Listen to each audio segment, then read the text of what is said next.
Hello everyone and welcome to the final newsletter of Term 1. For most of last year, like most Australian individuals and workplaces, we operated here under great uncertainty. From the start of this year, notwithstanding the 3-day circuit breaker lockdown and the fears that it revived, it's been really fantastic to have things close to business as usual. The term's been really productive, and the return to inter-school and community sport, cultural events, the reintroduction of excursions and larger gatherings, including open days, has been a real positive for us. I had the pleasure of attending our Term 1 music concert last week. The music was of high quality and the engagement and enjoyment shown by our musicians was really wonderful to see. As a non-musician, I just marvel at how terrific it must be to have a skill that brings pleasure to both yourself and others. We wish our ACC swimming team well as they prepare for the carnival on Friday night. A good result would be a really fitting finish to what's been a successful sporting term, in which our athletics team finished second and our first 11 cricket team were undefeated until the last ball of the semi-final. I note that there's a really strong and optimistic sense throughout the college this year, and I think we're well placed for really great achievements. Throughout the year levels, boys respect each other, and it's really palpable as we see boys going about their day-to-day business.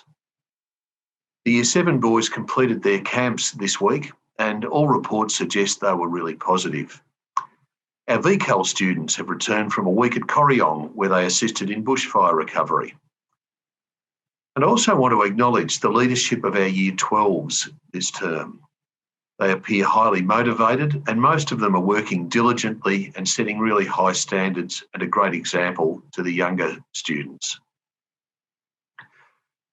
We were really saddened this week to hear of the death of long-serving college volunteer Len Alford.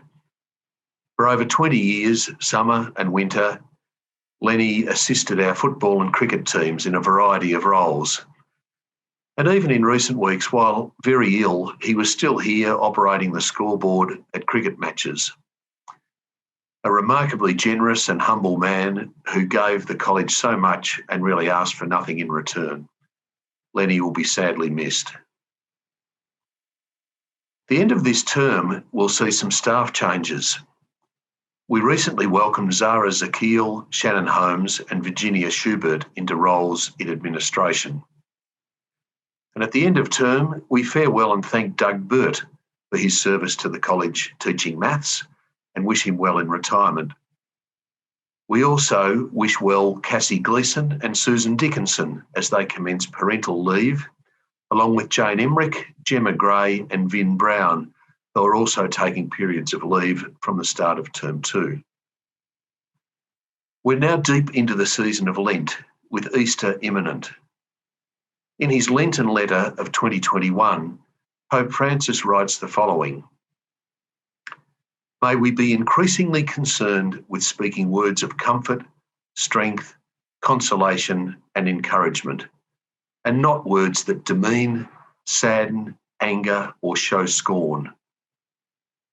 In order to give hope to others, it's sometimes enough simply to be kind, to be willing to set everything else aside in order to show interest, to give the gift of a smile, to speak a word of encouragement, to listen amid general indifference."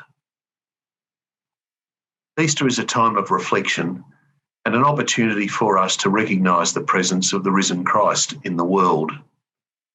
We believe that each of us is created in the image and likeness of God, and I hope you get to see and experience this in your son, your friends and your family this Easter. Best wishes to you and your families for a very happy Easter. Stay well and God bless.